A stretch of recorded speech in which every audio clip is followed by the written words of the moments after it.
Thank you, Friends of Italy Society of Hawaii, for joining us, and buongiorno. And for me, it's buonasera because I'm 12 hours ahead of you in Florence, just arrived today. And so I am looking forward to a spring tour season mostly in northern Italy and Tuscany. But this morning, your time in Hawaii, I want to take us to the very, very far northern reaches up on the border with Austria, to the Dolomites. This was a talk that was requested early on by some of the friends of Italy, and I want to encourage folks that we're hoping that this will be an ongoing, as you can see, an ongoing series of talks. And I want to bring in specialist guide colleagues of mine who know these regions or topics, as well as, if not better than me, want to share them with you. So as we're moving through our talk tonight, if you would please type any questions that pop into your head in the chat. I'll be monitoring that. And if you get ideas about topics that you'd like to hear about in the future, or regions, cities, whatever, please let us know, because I have a lot of great guide colleagues who would love to talk with you. So tonight I want to introduce you to a great colleague of mine and the founder of the tour company that I'm working with now, Guided by Rainer Metzger. He's been a professional tour guide and is really one of my mentors. And he's been a tour guide longer than me. He's been working in Italy for 20 years. He's got a master's degree in architecture. So if you want to talk about, sorry, Rainer, I'm throwing you under the bus. If you want to talk about Italian architecture, he's your guy. Rainer is the founder of this company, and he has done tours in Rome, and also has a tour this fall in the Dolomites. And because this was a topic that was requested, I thought, hey, let's bring Rainer in, and he and I can share our best recommendations for those of you who want to travel independently to one of our favorite places in Italy. The next talk in our 3-talk series will be about Rome, and Rainer will be kind of our guest again for that talk as well. So you'll see him again. And then the third talk will be Piemonte, and that one I will be doing, and that will be in June. So feel free to share the link, share the sign-up registration with anyone, and we'll get more people involved. Okay, so let's get started. Rainer, so tonight we're going to talk about, as we have in the past, what's great about this area, when to go, how to get there, what are some of the best areas that we really like to stay, how do you move around, the gondolas or lifts, how do they work, what's great about them, what do we love about them, all the different types of walks, hikes, and treks that you can do, and what's special to eat in this area. The Dolomites is such a special place, that you're going to find things to eat there in the Dolomites that you will not find in any other place in Italy, and we'll talk some about that and about why that is. And also some of the travel essentials. We're going to share with you some of our best tips for making the most out of your time in the Dolomites, and then some of our own personal highlights as well. So starting off with the first question there, why the Dolomites? Well, the Dolomites, you just saw pictures of it, the scenery is absolutely spectacular. I don't know. I haven't let Rainer get a word in edgewise yet.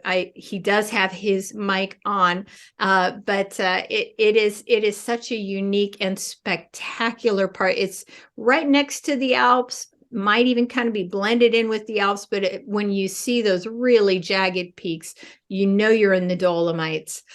So to me, it's the scenery, Rainer. I think the Dolomites is fantastic because of the scenery. And I'm interested to know, what is it about the Dolomites that you're so crazy about? Yes. Hi, Trina. Thank you for that introduction. Thank you, David. Also, it's a pleasure to be here and talk about a great passion of mine, the Italian Dolomites. Why the Dolomites? The Dolomites are unique, I think, in the world as a mountain range.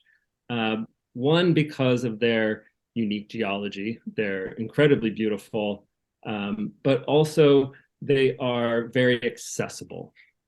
They are easily reached by roads and this incredible network of lifts. There are 460 lifts scattered across the range that allow people to get up close and personal to these very, very dramatic mountains. The Dolomites are part of the broader European Alps, but they're a subrange and they have a unique geology. The Dolomites are calcium carbonate plus magnesium. That's the rock mineral that is dolomite.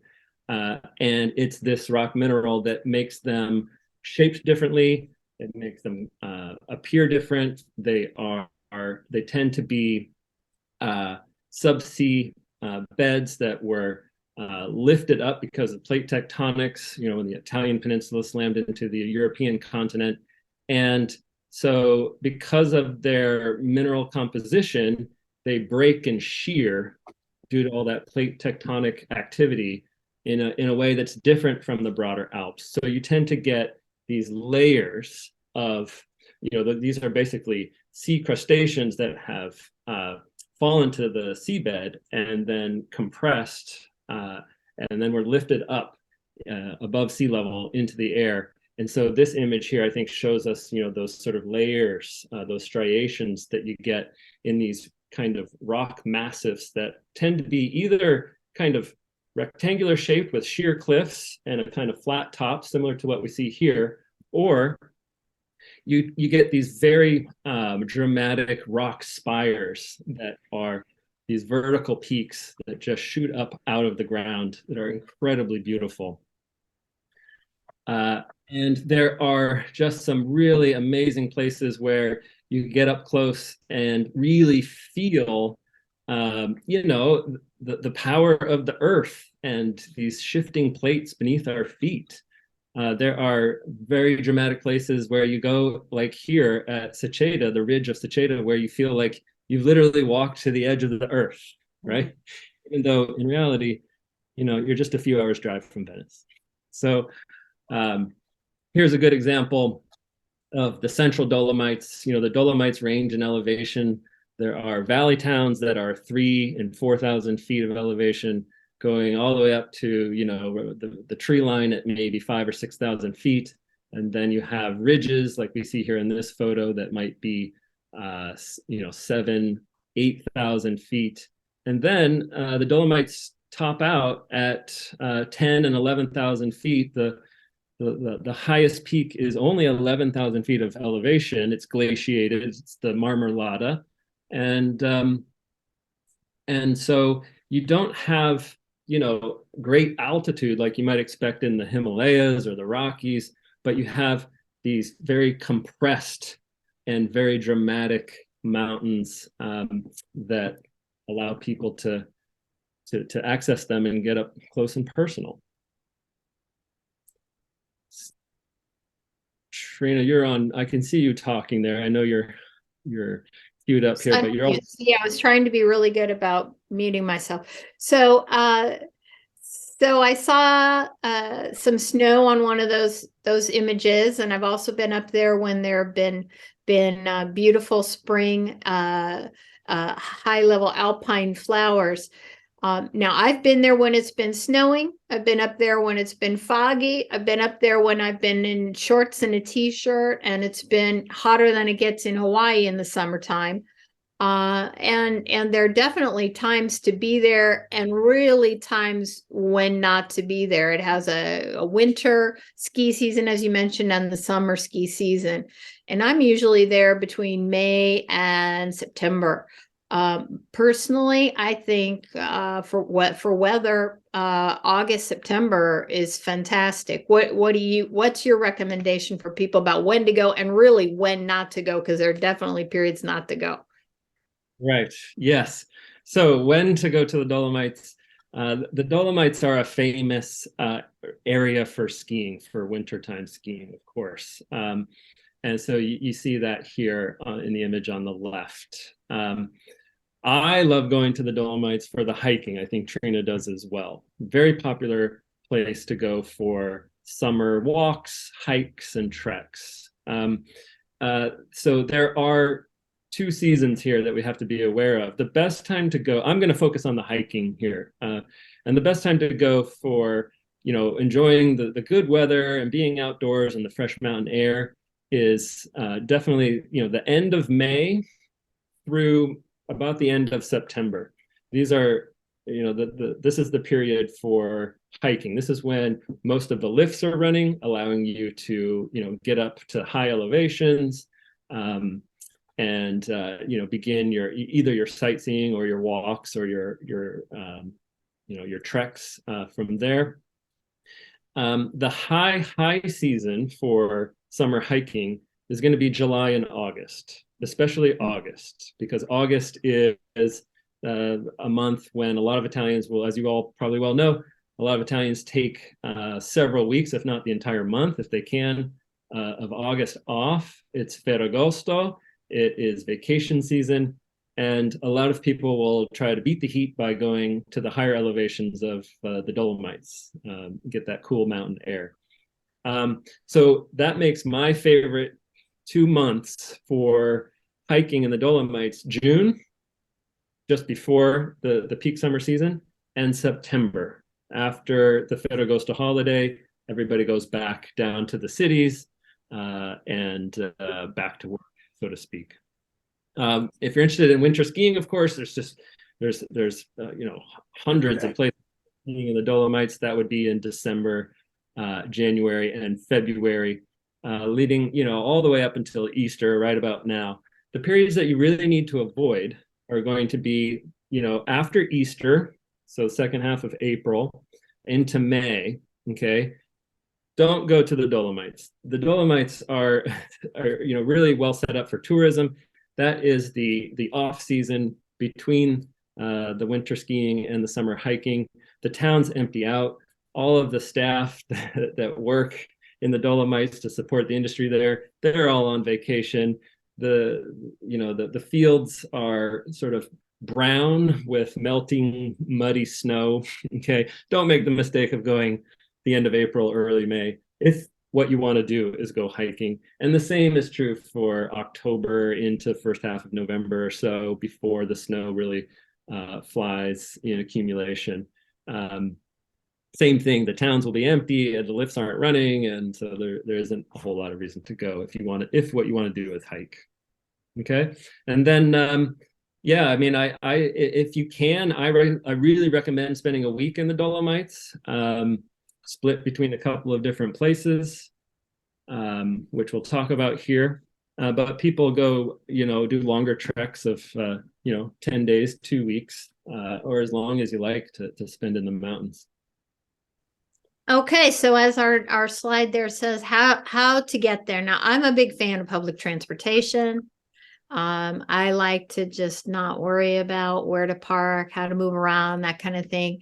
And usually when I've gone up to the Dolomites, it's actually linked up really, really well with a series of trains, buses, and the lifts or gondolas. And so you can easily get there from Venice or even from Milan. You can fly into Milan. You can take a train over towards Verona and then up. I believe Rainer's got a map here that he'll show us, kind of the Dolomite area. But he also is more adventurous than I am, and rents a car, and often he can get into places a lot easier than I can just with public transportation. So what are your suggestions about moving around in the Dolomites?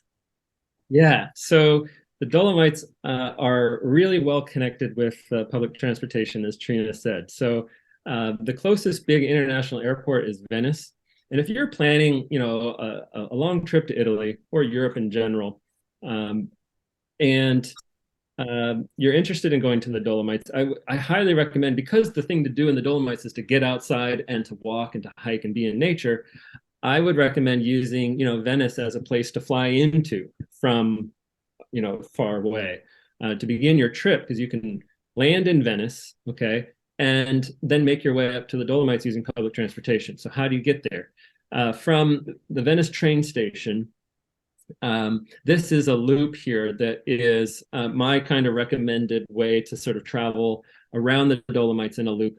Lots of wonderful places to go, of course, and I'm only going to share, my personal favorites here. But you can take a train from Venice that goes west to Verona. Some trains will be direct here, and some will require you to transfer in Verona. But from Verona, you'll head north up the Adige River Valley to Bolzano, and you can be in basically 3 hours of riding a train. You can be in Bolzano after you've departed from Venice. In Bolzano, that's the regional capital of the Alto Adige region. You transfer to a local bus, which are fast and frequent, leaving out of the bus station right next to the train station in Bolzano, and you can find your way up to a town that I highly recommend, Castelruth.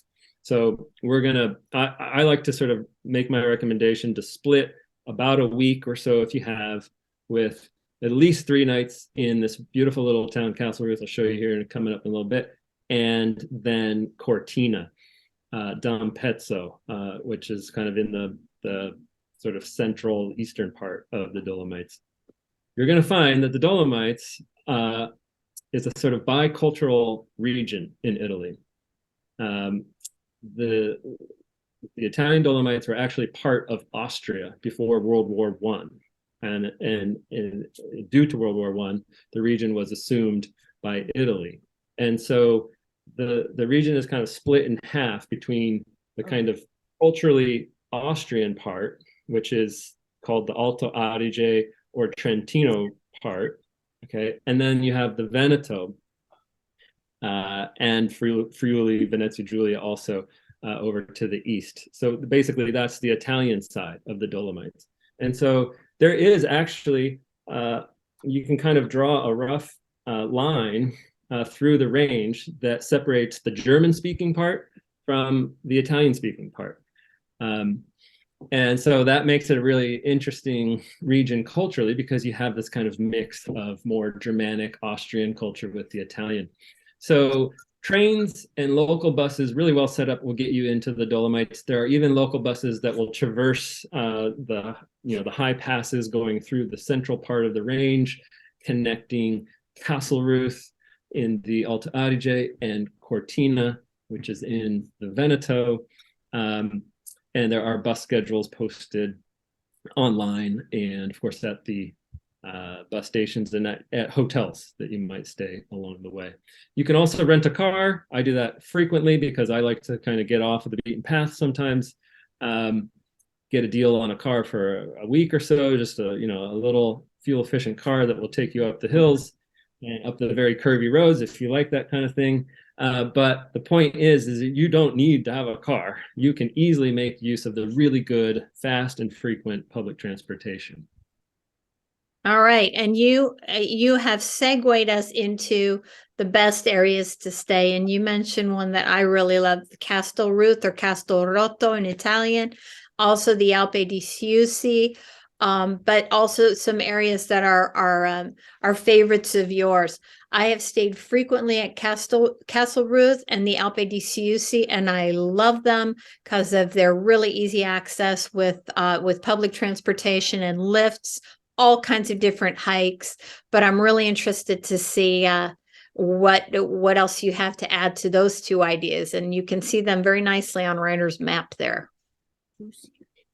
Yeah, so we're zooming in here to the central part of the Dolomites.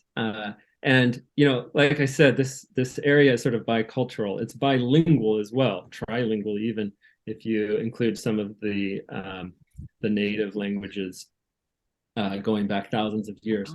But on the Alto Adige side, which is the more traditionally Tyrolean or Austrian part of the Dolomites, you're going to see that everything has 2 place names. So it makes it extra confusing sometimes to follow along, what's what.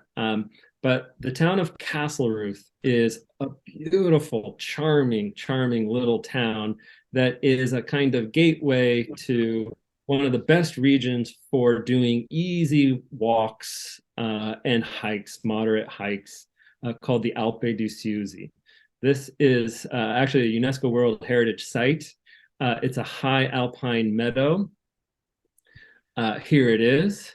And you can see that it is a high valley that is surrounded by ridges and peaks. There's this very beautiful rock spire here called Sontner Peak, or also locally known as the Schlern, which is the local dialect for the word witch. And it's kind of the gateway into the central Dolomites on the western half of the range.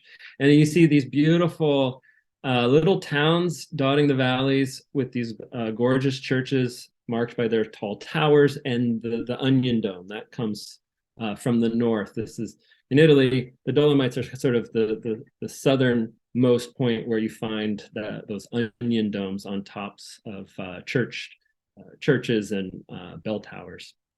So here's Castleruth and a view kind of looking down into the town. This is a little village of a couple thousand people in population, and great public transportation that will get you up into the Alpe di Siusi by way of a short local bus, and then you take a modern gondola chairlift up into the valley, or you can go in the other direction to a place called Val Gardena, which has some really amazing hikes to do, which we'll talk about in a little bit.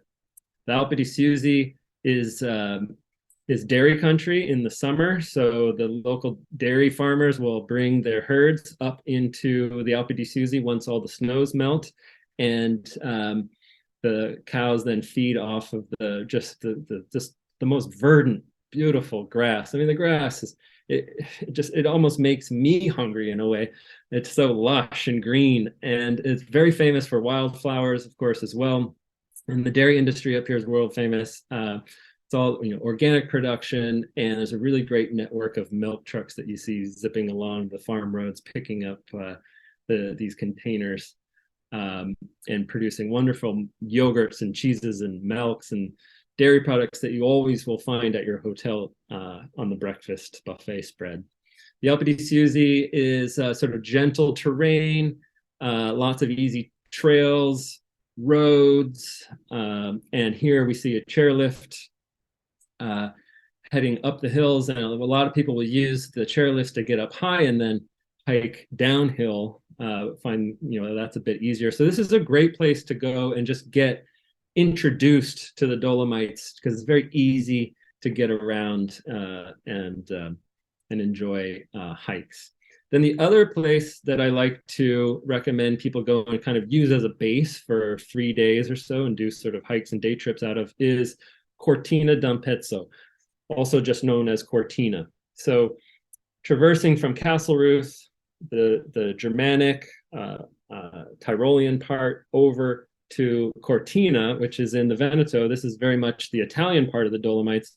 And this is a town that was made famous by the 1956 Winter Olympics. And in fact, the Olympics are returning to Cortina in 2026, when Milan and Cortina co-host the next Winter Games.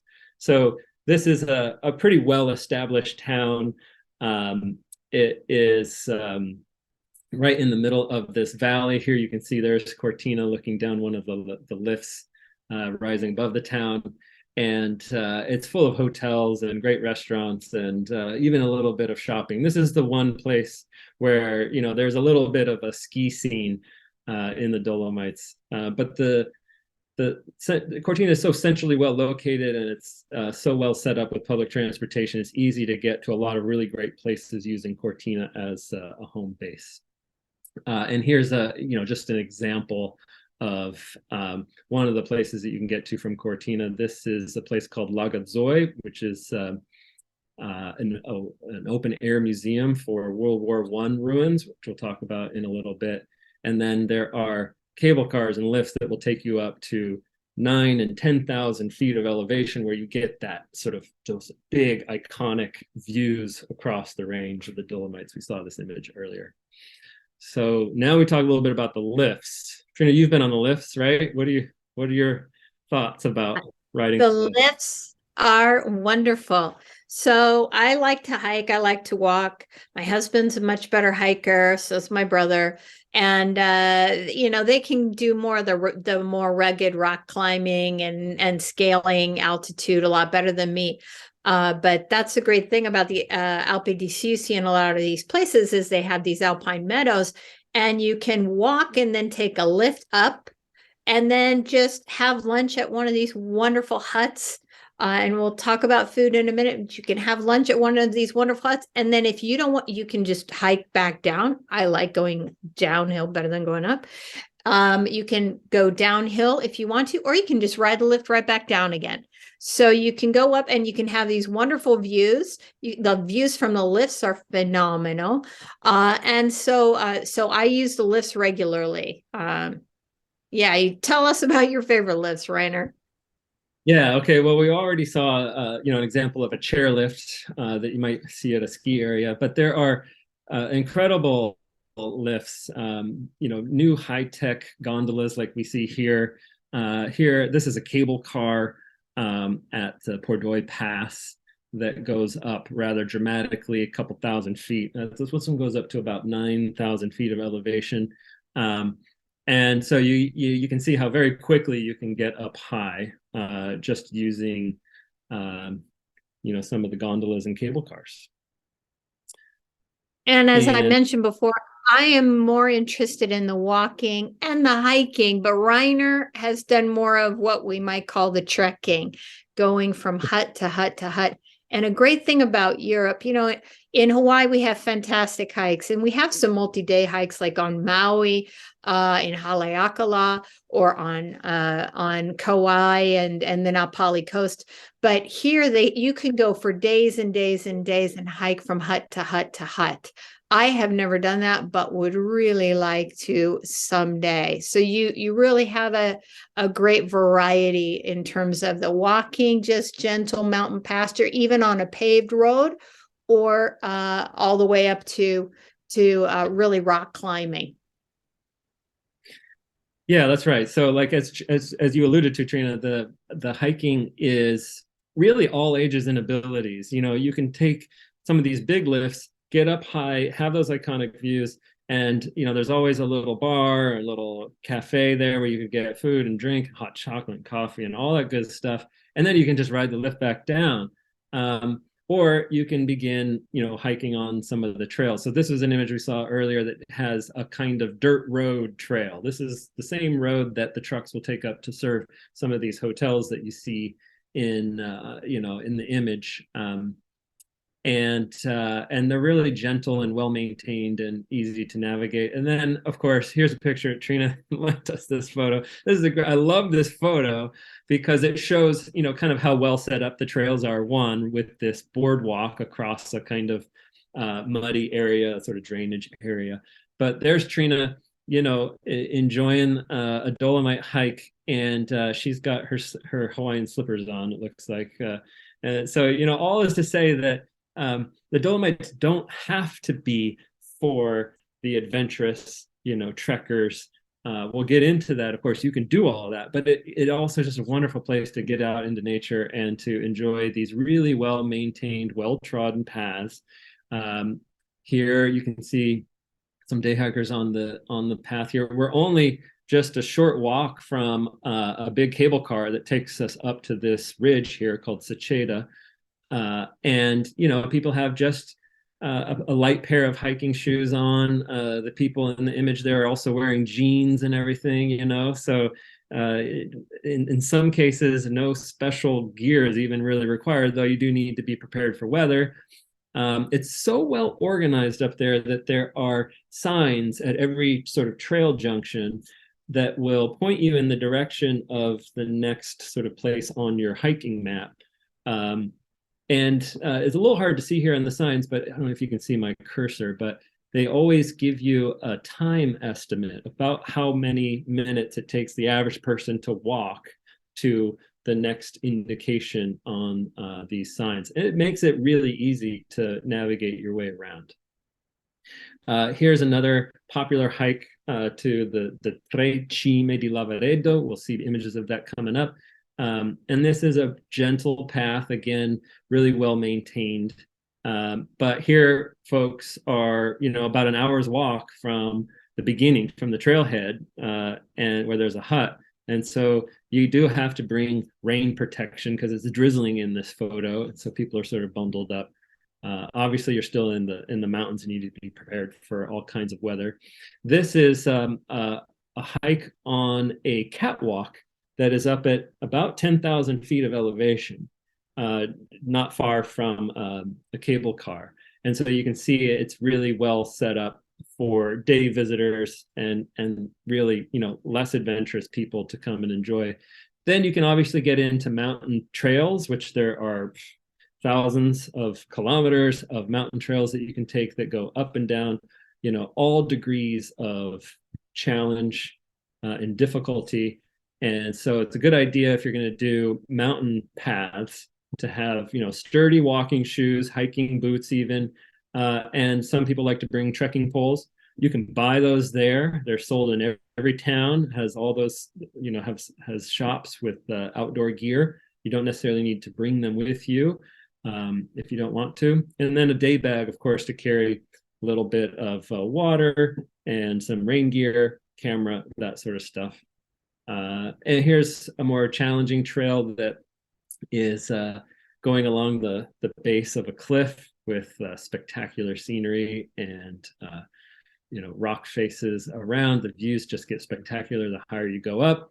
Here's a ridge, a sort of knife edge ridge with some trekkers that are traversing across. So you can get into the adventurous stuff. And then there are these paths called Vie Ferrate. And Via Ferrata means iron way. And these are paths that were laid out basically in World War I. They were used by the famous Alpini, the Italian Alpine troops, to move people and supplies and equipment and ammunition to the higher elevations of the range during the war with Germany and Austria in the 19 teens. And so a lot of the cable cars and ironways and lifts and pulleys and all of that kind of hardware that was installed in the mountains remained after the war and then became the basis for these lifts that were used for more peaceful purposes in tourism. And so some of these paths are still there, of course, and they've been reinforced and updated and modernized. And basically what you have are anchors in the rock in a place where there's some severe exposure, and you'll get these trekkers who come along and these folks here are all wearing a harness, and they have a simple lanyard leash with a carabiner clip on the end of it, and they just clip into a piece of rebar, a piece of, basically a steel handrail that's anchored into the rock every so often. And that gives them some safety as they sort of use the handrail and kind of scramble up the rock face. And that's a very popular, but obviously more adventurous thing to do in the Dolomites, the Via Ferrata, or Vie Ferrate in plural. And you always do this with a mountain guide. You want to hire a mountain guide, and there's all kinds of outfits that you can hire to do a more challenging Via Ferrata trek. Someday I want to do that. I want to do the Vie Ferrate there in the Dolomites. I've never done it. Someday I got to do it soon. I'm not getting any younger. Anyway, so what about eating and sleeping in the Dolomites? When I go to the Dolomites, I love to indulge in the local, the cheeses, like you mentioned, fantastic. The yogurt, just drinking fresh milk. It's amazing up there. But also there's all this amazing kind of Austrian food, very Germanic food. And I love to, personally, I love to stay right up in the mountains so that I can just walk right out my door and be right in the middle of all of it. Yeah. So, thinking about hiking on trails and doing, more challenging walks, and, it naturally makes you hungry. Right. And so one of the things that makes the Dolomites unique is that it's really well set up with these huts, which are kind of mountain cabins that are scattered everywhere across the range. You hardly can hike more than an hour or so before you come across one of these huts called rifugi in Italian, or rifugio, that's the singular. And so the huts are always stocked with food. There's, restaurant service. There's a bar inside. You can get drinks, stay hydrated. You can buy water, bottled water, of course. And some of these huts even have places to stay. So, it's a popular place to pull over and get lunch. So that's one of the things that makes the Dolomites so civilized, is that you're up in this dramatic scenery, but because you're not having to carry a heavy pack with all of your survival gear, you can pack light and really enjoy yourself, and then make your way to a hut for lunch. Sit down. If the weather's nice, you sit outside. You order a beer or what have you, whatever you like, and you enjoy some of the local specialties. And Trina provided me here with some pictures. Here's Trina with one of her favorite desserts, and then I think you're gonna tell us about what we're looking at here with these dumplings. Yes. So on the left there, those dumplings, those are called canederli, and they're a dumpling, and they have herbs, but they also have something called speck in this particular one. That's a smoked kind of a prosciutto that's unique to the region that we're talking about. It's really hearty. It's fantastic mountain food. And then you can see on the right, they have the most wonderful strudel. Look at the size of that. You can see my little coffee next to it, but wonderful apple strudel with a warm vanilla sauce. You got to replenish the calories after you've been hiking. Yeah, I mean, you can tell that we're on the Tyrolean or Austrian side of the Dolomites here, with that kind of influence on the cuisine. Yeah, those dumplings are so good. It's the perfect hiker's lunch. And then speck, we're just looking at a little bit of speck here, but speck is a big piece of cured meat. You can find it in every deli. It's so good. Sometimes I just think, prosciutto gets all of the glory, right? But speck is, if you like a stronger flavor, because it's smoked first, the speck is just amazing on a sandwich with some cheese, or served on a charcuterie board. Speck is a huge hit. And then yeah, I also, other things I like to look for are the venison goulash, which is a specialty up there, which is kind of more of a mountain hiker's dish to get. But good hearty breads, of course, the Germanic influence on the breads. And then, as soon as you move over to the Italian side, you still find dumplings, and you can still find speck and all of this kind of Tyrolean, Germanic, Austrian influence. It does carry over to the Italian part of the mountains, but you also find more traditional kind of pasta dishes there with wild mushrooms. You'll find even, pizza on the menu and everything. And the food is a lot of fun. It's really great and good to get into. The rifugi up in the Dolomites, they also have accommodations. So here's an example of a rifugio. This one is lift served, so it's at the top of a huge cable car. But you can see on the upper floor there that those are all rooms that you can rent. This is a popular one, so you've got to book these well in advance. Even almost a year in advance. If you want a shot at getting one of these rooms. But there are hundreds of these rifugi scattered across the range that you can hike to. Some you can take lifts to. And they all typically will have dormitory style bunk rooms in the basement. And then they have the kind of cafe, restaurant, bar area, lounge areas on the main floor. And then above, occasionally some of them have private rooms that you can rent. For a reasonable cost. Here's a shot of a typical room for rent at a rifugio. They're very basic and spare, because here you're staying at, this one is at 7,500 feet, I think. And so they have the typical kind of Tyrolean bedding with the down comforter, very basic, but a nice view out the window and fresh mountain air. And the thing to do when you stay up high, you're well above the tree line.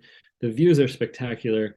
And this is one of those experiences I think, that makes the Dolomites going to the Dolomites worth it, because the big event when you stay at a refugio is watching the sunrise or the sunset. And it sort of kind of makes all the worries of the modern world go away. And you're there just to watch each minute, the light changing across the mountains. It's spectacular. And it's a lot of fun to kind of get excited about that kind of thing again. So, All right. So moving into travel essentials, Rainer mentioned a couple of big ones, good hiking boots. I wasn't wearing slippers in that earlier photo, by the way, Rainer. I wouldn't recommend that. I was wearing Tevas. So hiking boots. Don't be like me and wear Tevas, though you could. But other than rain gear and maybe some poles and some hiking boots, what are some other travel essentials that you recommend? yeah, just a couple real quick. Having a good guidebook if you're going to do, if you're going to hike away from the tops of the lifts, and you're going to spend overnight, of course, then you need to have a good hiking guide with you, good trail maps and estimates of times and distances and things like that. Oh, just a warning, when you're hiking, when you're doing serious hiking, they tend to not give you distances. That's something that we're kind of used to. I think as Americans, we like to know how long a trail is in distance. And in Europe in general, they instead give you a time estimate, right? Because you're doing a lot of up and down, a lot of climbing, a lot of vertical. And so, 1 mile straight uphill might take you 2 hours, whereas if you're walking 1 mile flat, it would take you 20 minutes or something. So they give you a time estimate. It's just something to get used to, and that's information that you find in a really good guidebook. This is a particularly good series, the Cicerone series on some of the big treks in the Dolomites. There's a whole series of these guidebooks that you can look up, and you can find them at bookstores. And then getting a lift pass, if you think that you're going to be riding a lot of lifts, as in like 2 or 3 per day, then it's worth the money to get a lift pass, similar to a ski pass, that you buy up front, and you can just buy 3 days or 5 days of sort of all you can use lift access. And then with this pass, you just swipe your pass at the bottom of the lift and you get on. Otherwise, you can just buy lift tickets at the bottom of each lift, just sort of buy one ticket for each lift that you end up using. So I think it's worth getting a lift pass. Even if you don't get every last dollar of value out of it, it saves you a lot of time to just not have to hassle with buying individual lift tickets. Oh, and I wanted to mention here, these hiking maps. This is a fold-out hiking map that you can get in every hotel, in every tourist information office, and at the bottom of every single lift that you ride, there are always these hiking maps. You fold them out, and they give you a really good sort of bird's eye diagram of all the trails, and you can have a great day just using that simple hiking map that you find everywhere up there. Okay, so we've already talked about my kind of favorite highlights, the Alpe di Siusi, the area around Castelrotto, but Rainer has spent much more time at these in this area than I have, and he's got some gorgeous slides of some of his top recommended places to visit if you have the time to spend a little to spend in this part of the world. So go for it, Rainer. Yeah, okay. So I want to run through 5 highlight places to visit or experiences to have in the Dolomites. These are some of my personal favorites, but I want to emphasize that there are many, many, many others. Great recommendations. You almost can't go wrong in the Dolomites. But here are 5 personal favorites: the Seceda, the Sassolungo, the World War I open air museum I mentioned earlier, the Tre Cime, the 3 peaks of Lavaredo, and then the famous Lago di Braias. So this slide will appear at the end for writing down the place names if you need here. So the Ridge of Seceda is accessible from Castle Ruth, and it's the next valley over from the Alpe di Siusi that we talked about earlier. And Siceda is this place where you have this rolling, sort of very gentle valley rising up, rolling hills. This is all, these are all dairy pastures here with these little huts. It's very gentle and serene, right? You take a cable car up to this valley.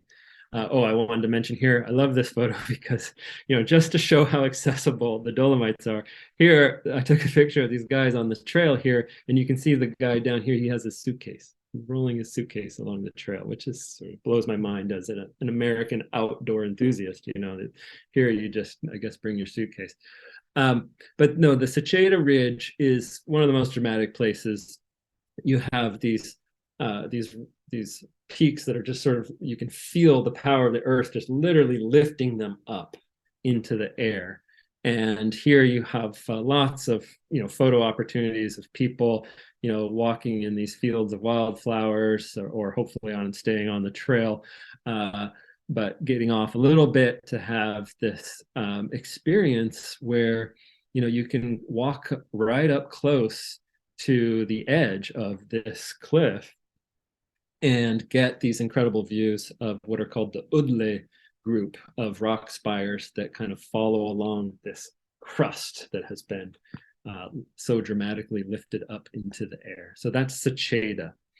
Then following the valley up from Siceda, you come over a pass that is called the Sella Pass. And at the Sella Pass, there is a lift that is famous in the Dolomites. We talked about some of the more modern gondolas and cable cars and everything, but there's a couple of antique lifts this one from the 70s, that is called the telephone booth lift, as a kind of local joke. But it's a lift that is just barely big enough for two people. It doesn't slow down, so it just sort of chugs along, and there's a staff of guys there that will open the doors of the lift, and you have to kind of run a little bit and jump into the thing.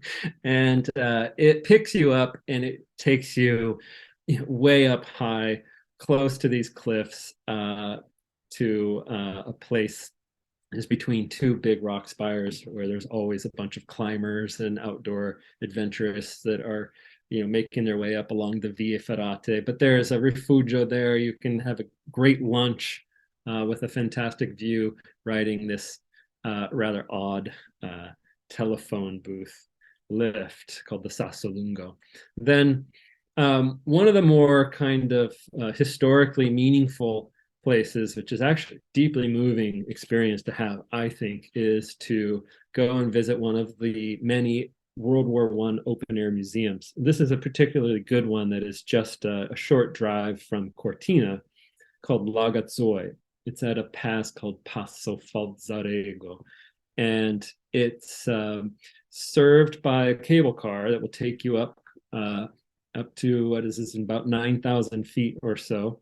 And World War I was fought between the Italians and the Austrians, which are two neighboring countries, obviously, that was basically a race for the high passes. So we think of World War I as being fought on the plains of, Belgium and Holland and France, and trench warfare, and, all the horrors of that conflict. Well, all of that happened, in the battles between Italy and Austria, but instead of being on the flat plains, they were up in the high Dolomites, which was the boundaries between the two countries. And the idea was whoever controlled the high passes along the border would have the advantage, sort of looking down, ready to invade their neighbor. And so what happened was, in the race to the high elevations, all of that armature was built, all those vie ferrate, tunnels, cable cars, lifts,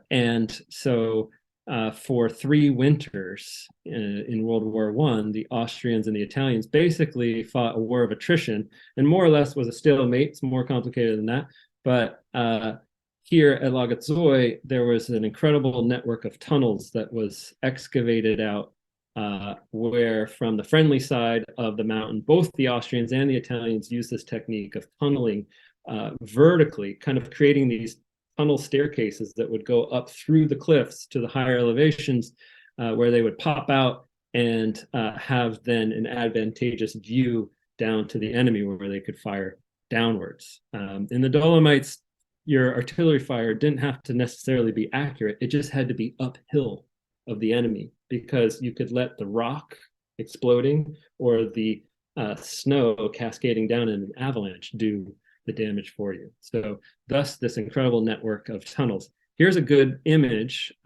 showing tunnels that were actually mined out and then packed full of explosives and then detonated, where causing a big rock fall down onto an enemy position. And so what you see here, if you can see my cursor here, you can see how this sort of section of the rock is actually, it looks different in color and texture than the rest of the surrounding rock. That was all blown away by these mines that were exploded. It's absolutely incredible to think about, and also kind of horrific, right? But a lot of work has been done in recent years to restore some of these tunnels and some of the trenches and some of the artillery positions that were clinging, to cliffs. And so at Lagazoy, you can actually hike down through these World War tunnels. Here's an image showing entrances into tunnels that you can climb down into. And if you just simply rent a hard hat and a light, an LED light for your helmet, that's all it takes for some of these. And you then head down through the World War I tunnels. It's a little bit rough, sure. Here's a staircase kind of leading down, and there is one of those iron handrails there on the right, but you can make your way. And the tunnels, in a few places, they go pitch black, thus you need the headlamp. But they generally do have places where they sort of punch through to the open air to get light and fresh air through the tunnels. So it's totally safe, but it is a deeply moving experience to go through these tunnels, really, that were carved out of that conflict, and then now open for visitors to come and experience and learn about what World War I was like between Italy and Austria. Two more highlights here. Tre Cime di Lavaredo. These peaks sort of tell the story on their own. This is the only image I have, but you basically show up not far from here at a place called Rifugio Auronzo, and there's a big parking lot there. This is a pretty popular place, so you park your car, or you can take the public bus there too as well. It's really well served, and it's there's a couple of options you can do, but there's a kind of easy path on a wide flat trail. It's more or less level in elevation that will take you about halfway around these three peaks, and then you have, this is one of the great icons of the Dolomites, the Tre Cime. As you can see, it's just so dramatic, these three rock spires lifting up. You can continue around, you can either hike back on the easy path, or you can continue around and do a full loop around these peaks on a more mountainous path that takes about 2 to 3 hours in time. But beautiful, beautiful views around one of the great icons. And then another iconic place, this is Lago di Braias. This is a very popular place. I'm not gonna sugarcoat, but for good reason, because it is surrounded by incredible peaks. It has this beautiful turquoise green color, emerald green color, and there are boats that you can rent that are quite popular. It's a fun place. It's easy to get to from Cortina. It's down in the valley. There's nothing difficult about getting there, and so it's a popular place for weekenders and international visitors. And it's a fun place, where you sort of expect there to be a lot of people. There's a trail that goes around the lake, takes about maybe 2 hours to circumnavigate the lake, lots of wonderful views. And then it is kind of a fun thing to do, to rent the boat and get out onto the lake and enjoy. So in some ways, maybe better to see Lago di Braias during the midweek than the weekends when it's a bit more crowded. But either way, you go and you just sort of enjoy the show and the people and being surrounded by all that incredible beauty. So there are my highlight picks. Of course, there's many more. I do a tour of the Dolomites that visits most of the places that we just mentioned there on my highlight list, and some others that I haven't mentioned. And I do my Dolomite tour in September in the shoulder season. We go for a week and we split our time between the Alpi di Siusi and Cortina. And we kind of eat and hike our way across the range. It's a lot of fun. Mid-September, you still have pretty good weather, and it's not crowded really at all. So it's a real joy and pleasure to be there and just to kind of soak up all that Austrian and Italian culture. And you make your way back down to Venice. So we sort of begin and end in Venice. If anybody is interested at all, I've got my website down there, Guided By. And September 17th is the date. Trina, it's been fun talking about the Dolomites. Right, Rainer. Thank you. Thank you so much. Yeah, thank you so much. It makes me really motivated to go visit some places I haven't been yet. So again, we've got our contact information up there, and you can always take a look at our website, Guided By, and see Rainer's tour of the Dolomites and just see where he's going and see more pictures. And you can also reach us at our emails. And I have a couple of questions. I also want to remind you, please, if you have ideas of talks, we're going to do Rome next month with Rainer again, the Piemonte. And we had a request for Umbria, so I'm going to work on that in the summer. Also, I did have a request to do some talking about wine. So we've got some sommelier and some Italian wine experts. If you have any requests, I see one about La Maremma. We can talk about that. So other than that, though, John Holman here, Rainer, asked some pretty detailed questions there about choosing the best hiking trails. How, wow, that's a hard one, right? The best one. What guidebooks or resources do you recommend so that we can better understand the various hiking trails? So taking a stab at that one first. Yeah. So that's a good question. The word hike means different things to different people, of course. So I do really love that Cicerone guidebook series to the trails of the Dolomites. Really detailed information that you can read through and understand, kind of what you're getting into.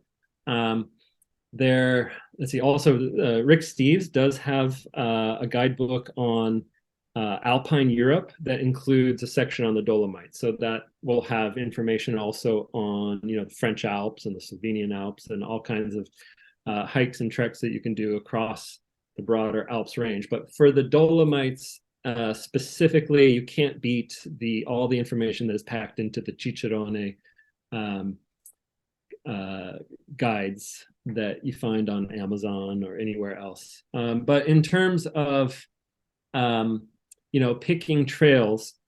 So one of the things that I like to do is sort of divide the time between, the Alpi di Siusi and Cortina, because these are two home bases. Like if you're unsure about, what kind of hiking difficulty you're getting into, showing up at Castle Ruth or the Alpi di Siusi, basically the same thing, right? And then, getting into a hiking map and taking a lift up, studying the map. At that point, there's so many different options that you can kind of decide as you go. And I actually think that works really well, because when you see the trails, right, and have that kind of hiking map in your hand, you can kind of judge based on your energy level and your appetite, let's say, and you can make good decisions from there. The Alpe d'Huez in particular is a really good place to go because there are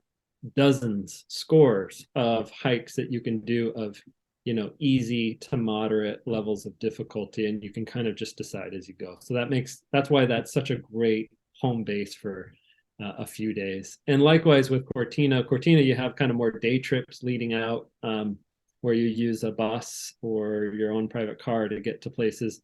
But it's a similar kind of thing, visiting, some of those highlight places that I mentioned and picking up the trail maps wherever you go. Okay, thank you. And John had another question about looking to do a multi-day hut-to-hut trekking experience. I want to do that too. If we only have time for one, would you recommend another part of Europe, French, Swiss, Austrian Alps over the Dolomites? Are the Dolomites ideal for multi-day treks or better for multiple day hikes? I'm going to go with the Dolomites here. I'm biased. I mean, I know what I prefer. But I have been to other areas in the Alps, particularly, Chamonix, some of the places in the French Alps, and they're fairly well set up as well. From the Italian side, you have the Val d'Aosta, which has a number of really great lifts, and a similar kind of hiking culture where you have great lifts going up and then refugi huts scattered, and you can kind of trek from hut to hut. That would be sort of the Mont Blanc, Monte Bianco area. For my money, I like the Dolomites. I find the scenery in the Dolomites to be more dramatic. And I say that coming from the Pacific Northwest, where we have plenty of mountains here, right? And you all have mountains in Hawaii, also incredible scenery. But the Dolomites are different. The Dolomites just have a different shape and form. You just don't get the sort of density, the concentration of such drama. I mean, a lot of people compare the Dolomites to Middle Earth and Lord of the Rings because it's just so otherworldly. And so I don't want to take anything away from the Alps. They're beautiful, absolutely. And hopefully, hey, you have the opportunity to do both. But if you have to pick one, which is what you're asking, I'm going to go with the Dolomites. And so, so for point-to-point treks, there are a number of really well-supported treks that you can do that are simply called Alta Via High, the high route, and they're labeled 1, 2, 3, 4, and 5. And that Cicerone guidebook series has a different book for each trekking route. Each one is between 1 and 2 weeks of length, and you can do parts and pieces of them. You don't have to do the whole thing. But that's essential information if you're doing treks where you really need to know how long the hikes are, and all the data about elevation gain and whatnot. And you need to call ahead between the refugi just to make sure that they have space to put you up. And it's a good idea to bring a cell phone, but you won't always have range, right? You won't have coverage. So when you're at one refugio, you can actually have them call ahead if you don't have your own phone service, just to make sure that the next hut can take you and your reservation is confirmed. Thanks, everybody. That was a lot of fun. I appreciate it, and hope to see you in the day. And we'll see Rainer back in about a month or so for Rome. Okay. Thank you.